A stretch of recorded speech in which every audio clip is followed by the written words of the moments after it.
Luxologique, le match est lancé. La famille s'agrandit, on a besoin de place et l'objectif c'est de passer à l'électrique. Logique. Sauf que voilà le problème, le marché est en pleine explosion et le choix est devenu un véritable casse-tête. En fait, le game se joue sur deux philosophies totalement opposées. D'un côté, on a le luxe absolu, le prestige, le confort qui anesthésie, bref, le flex ultime. De l'autre, le coup de maître, le smart move qui met tout le monde d'accord, l'espace, l'intelligence, la raison. On est sur un combat entre le statut et la stratégie. Et pour ce combat, on a deux poids lourds. Dans le coin du luxe, le boss, l'indétrônable, le Mercedes-Benz EQS SUV. Et en face, dans le coin du challenger qui a les crocs et qui veut la couronne, le Kia EV9. Le choc, il va être violent. Allez, première ronde. On entre dans la forteresse du luxe. Parce que, soyons clairs, le QS de Mercedes, ce n'est pas juste une voiture, c'est une déclaration. C'est un message envoyé au monde entier qui dit « Je suis arrivé au sommet ». Point final. Et écoutez bien ce que dit un propriétaire. Il le dit sans détour. Pour lui, la comparaison n'a même pas lieu d'être. Un seul des deux est un vrai véhicule de luxe. Si c'est ça qu'on cherche, c'est Mercedes et rien d'autre. Pour les puristes, le débat est déjà terminé. L'EQS, c'est une autre dimension. Et ce luxe, on le sent partout, à chaque instant. Les matériaux sont juste incroyables au toucher. Cet hyper screen de 56 pouces, c'est une claque visuelle, un véritable cinéma.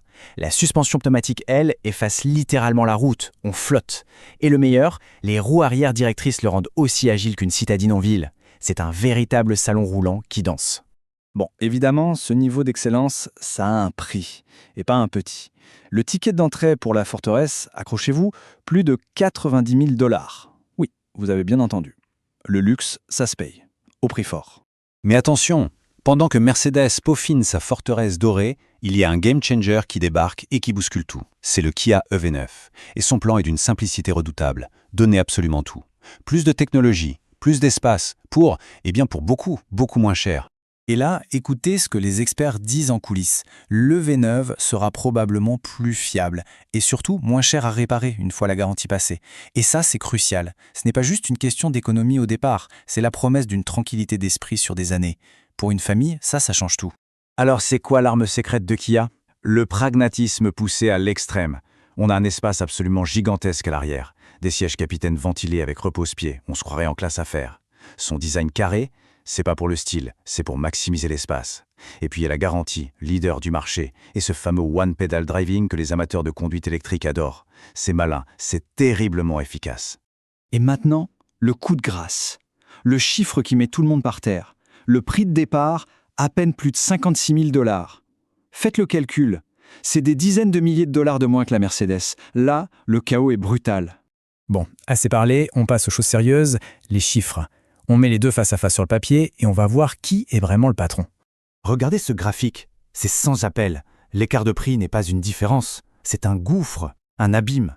Premier round sur les chiffres, et c'est un point écrasant pour le Kia. Point suivant, et c'est un avantage pratique énorme. Le Kia a un frunk, un coffre à l'avant. C'est juste parfait pour ranger les câbles de recharge et libérer de la place derrière. Et la Mercedes ? Rien. Nada. On se demande comment une marque comme Mercedes a pu passer à côté de ça. C'est un oubli quasi impardonnable. Et la démonstration de force continue. En capacité de remorquage, le Kia met encore une claque à la Mercedes. On part de 700 kg de plus. Pour ceux qui ont besoin de tracter un bateau, une remorque, il n'y a même pas de débat.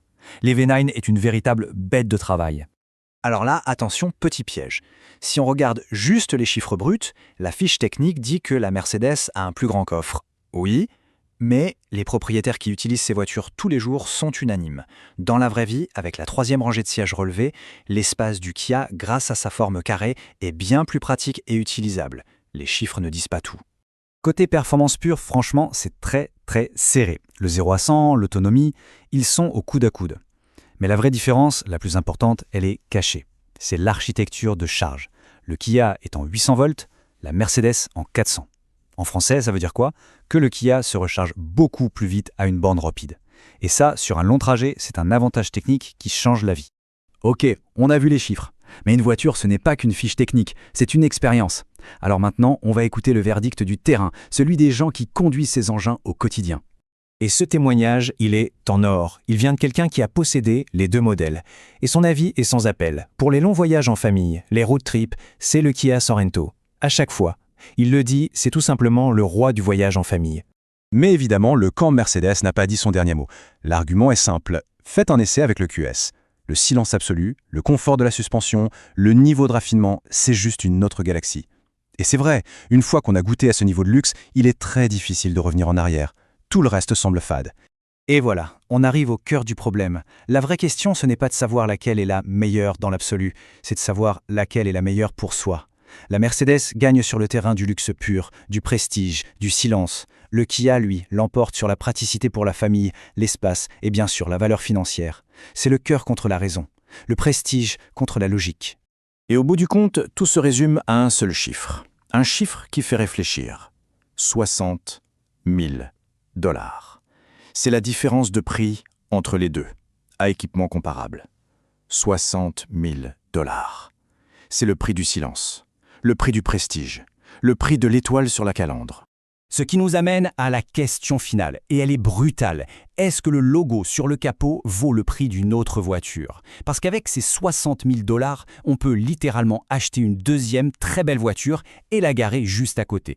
Le luxe a un coût, c'est certain, mais l'intelligence d'un bon plan, ça a aussi une sacrée valeur. Le choix, au final, appartient à chacun.